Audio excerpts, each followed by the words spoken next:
If you want to work with folks who are facing pre-foreclosure, these are the two biggest skill sets that I believe you need. Now, this is coming from someone. I've stopped foreclosures for the last 10 years in the greater New Orleans area. And so this is going to come based off of that experience. Now, a lot of people, especially when they're new, or if they stumble into someone facing a foreclosure, a lot of folks say, "Hey, it's absolutely let's just figure it out." Absolutely. I think you can figure things out to a degree. But if you want to get good at it, you need to get good at these two things. So, the first one is that you absolutely have to manage the timeline.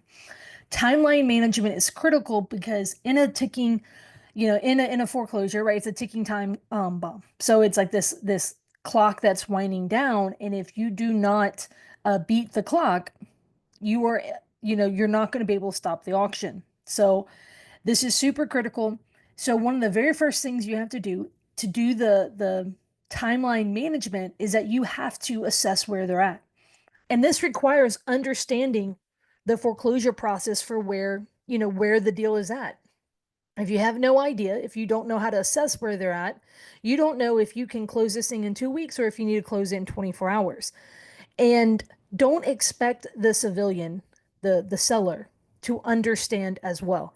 This is not their specialty. They found themselves in this place. So you've got to be the one providing the solution. But understanding the process will allow you to take charge and take the lead. And so timeline management is critical. I tell people a lot of times, I said, look, it's foreclosures are like a train leaving the station. Okay. The next stop is the foreclosure auction, the public auction.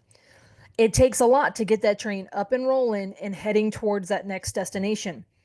And sometimes they will slow the train down and, basically delay it. But you need to understand is this train going fast? Are you almost to the next destination? All of those things. Be because that train is not stopping for just anything. So you have got to be aware of the timeline and you have to work effectively to be able to stop the sale. So timeline management is so critical. I It's one of my first tasks, easily one of my first tasks. Once I assess that it's a situation that's going to be moving forward, where I need to make an offer, something like that. But understand this that you need to have a team that can handle timeline management as well. Because at the end of the day, if your team is slow as molasses and they're not used to working at the speed of stopping a foreclosure within days, then they may not be the right team for you. So that's super important. Ultimately, when you are doing timeline management, you need to be checking in on things pretty consistently because things can also change. um, something that may not be, for example, they may not have started the foreclosure process, but you need to check back in with public record. You need to be knowing these things because guess what? There's times that I've bought houses. So I bought a house last year that was behind on their payments. Um, they weren't facing foreclosure just yet, but it was definitely close. And right before we closed, they filed it. So what did that do? That caused some additional cost. And so different timelines, different parts of the timeline can add cost. And it can also change who you need to be talking to. Another important part to this is going to be different times in the timeline, you will have different options. But like, for example, if someone contacts you and it's a Friday and they're going to the auction on Wednesday, you have a lot less options if someone contacts you and they've only been behind two payments. So, here in the state of Louisiana, that gives you multiple months. So, those are things that are important to understand. So keep in mind, for you to be able to effectively assess the situation and to stop a foreclosure, you've got to have timeline management. And a part of that is understanding the process in your area. So those are tools, right? Tools where you've got to learn how to use them and how to assess the situation. So the second biggest skill that you need to have, and I think that this one, you can do everything you want with timeline management, but if you don't have this skill, you're not going to get anywhere. And that is emotion management. The emotions run very, very high with, with foreclosures. I've seen everything from,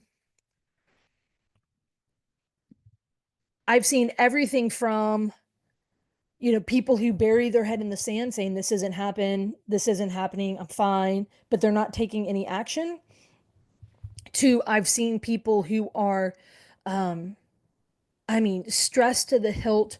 You can't have a productive conversation with them. I've had sellers popping pills in front of me, and I'm just like, you know, ultimately, if you want to work with someone who's facing foreclosure, I have what's called my come to Jesus conversation, which is ultimately, hey, reality check, right? What do you want to do?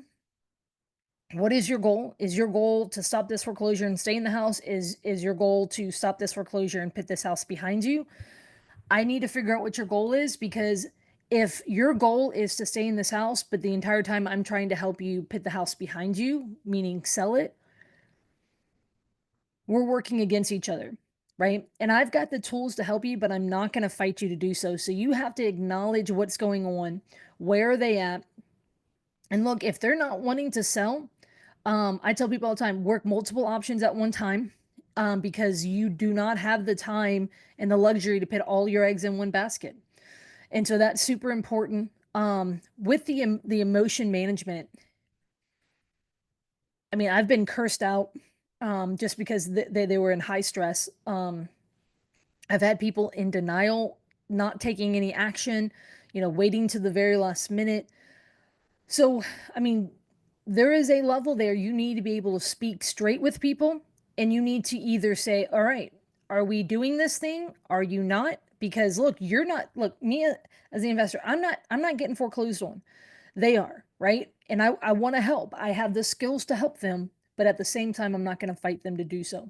So the emotion management part is critical, because if you can't get them to take action, if you can't get them on the same page, I have seen plenty of people, especially with decent equity, get foreclosed on because they could not overcome the emotion part, right? Like they were just too stressed, too in denial, too stubborn, working just one strategy, all of those things. So with that being said, you want to make sure that if you are working with folks facing foreclosure, that you are learning how to be efficient at timeline management, and you're also learning how to be efficient at emotion management.